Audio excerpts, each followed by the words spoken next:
This video is brought to you by the Deck of Many and Humblewood.net. Welcome back to the Gallant Goblin. I'm Grady. Theo is busy dealing with some drunk gnomes. Today we're covering Wardlings Wave 3, which released in May of 2019. Wardlings is a line of pre-painted miniatures from WizKids, sold individually, so you can buy exactly the one you want. Click the eye in the corner of the screen to see a playlist of all of our Wardlings videos. Wardlings is a universe where children are the heroes, with magical abilities and pet companions. It was originally meant for adults to use to game with children, using whatever structure suits your fancy, but the universe is getting a full-blown campaign setting based on D&D 5th edition rules later this year, and this wave reflects those grander ambitions. While Waves 1 and 2 just covered player characters for 6 standard role-playing classes, Wave 3 adds monsters and other creatures, as well as a 7th class option that's essentially a D&D Warlock. While some of the packages still contain 2 figures, others contain only 1 larger figure, which is another departure from the line. Let's take a closer look. This fun-loving witch with cat likes to play tricks on folks with her magic, but otherwise means well. She has a humanoid skull on the front of her outfit. D&D's basic rules give a cat a challenge rating of 0. They attack with claws and are good at perceiving with smell. There's also a crag cat in Storm King's Thunder with a challenge rating of 1, but that's more powerful than what we've recommended for most of the other pets. The cat is called out as being abnormally large, and it's probably one of the biggest Wardlings pets, easily larger than the battle dog and lynx from Wave 1, for example. Wardlings minis have mostly been scaled larger than equivalent creatures in D&D, but this cat is about half the size of an Icons of the Realm's brown bear, and bigger than Pathfinder Battle's hyena. The description for the Warlock with Lizard stated that this boy wanted to surpass his sisters, who were all strong wizards. His magic specializes in illusions and trickery, but can have unexpected consequences, which sounds more like a wild magic sorcerer to me.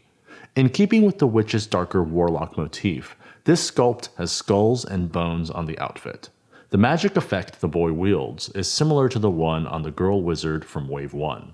A lizard is in D&D's basic rules with a challenge rating of 0, though this one, with its size, could pass for a giant lizard with a challenge rating of 1/4, and you could make it rideable or give it spider climb. The lizard is, like the witch's cat, pretty big. It most resembles the basilisk figure from Icons of the Realm's elemental evil, minus extra legs, but could also be used as a guard drake, like the one in Tyranny of Dragons. Here is where Wave 3 blazes a new trail, and we get the first non-player character minis in the line. These zombies, 1 male and 1 female, are described as slow and dumb, but very strong and tireless, more your early Romero zombies and not your Left 4 Dead zombies. In D&D, a standard zombie from the basic rules has a challenge rating of 1/4 and is resilient to being killed by any attack that isn't radiant. These figures look like reanimated adventurers though, especially with possibly undead pets on their shoulders, a bit of a gruesome but neat detail, and could be used as more powerful types of undead as well. Like the regular Wardlings figures, the zombies are about the same height as your medium-sized humanoid minis in D&D, but with larger heads and a slightly different body proportion that is more childlike. From a distance though, these could easily blend in with the existing D&D minis as regular zombies. Ghosts are creatures who died with unfinished business and were determined to see it completed. They can travel between the ethereal and material planes, frighten people, and even possess them. They have a challenge rating of 1/4 in the basic rules. Again, while these are sized like medium adult humanoids, the characters are sculpted to look like children. These 2 figures, a boy and a girl, would work well as the Durst children, Rose and Thorn, in the Death House introductory adventure of Curse of Strahd. These goblins are described as loyal to their own kind, but very willing to swindle and steal from non-goblinoids. They are detailed sculpts, and it's rare to see a goblin with a shield, so that's a nice option. These goblins have red skin, while they are normally depicted with green or sallow yellowish skin in Pathfinder and D&D. Since hobgoblins are often red though, this adds some nice diversity to your collection while remaining lore-friendly. The goblins are shorter than the Wardlings, as one would expect for small creatures, but they are slightly taller than D&D and Pathfinder goblins. They remain shorter than dwarves though, which are medium-sized creatures. If you ever wanted a teenage treant throwing a raspberry bush containing an attack rabbit while rooted on by angry birds, this Treefolk mini was made for you. Treants are trees capable of movement and thought. They protect the forest in which they live, though they will often stay rooted and motionless for long periods of time if there are no threats. This figure is one of 2 large minis in this Wardling wave, and because of their size, there is only one figure in their packages. The Treefolk does come with a large base and is scaled correctly compared to other large creatures, such as being slightly shorter than the large-sized Pathfinder Fire Giant, or noticeably shorter than the huge-sized elephant from Waterdeep Dragon Heist. It is maybe about half the size of the Treant Premium figure for D&D's Monster Menagerie 1. There is 1 stat block for a Treant in the basic rules, which gives it a challenge rating of 9. There is not a stat block for a juvenile Treant. The other large figure in Wave 3 is the Troll. Described as always hungry and always angry, this hangry fellow can be a scary bully. Standard D&D trolls don't wield weapons and attack 3 times a turn with bite and claw. They also have fast healing unless hurt by fire or acid.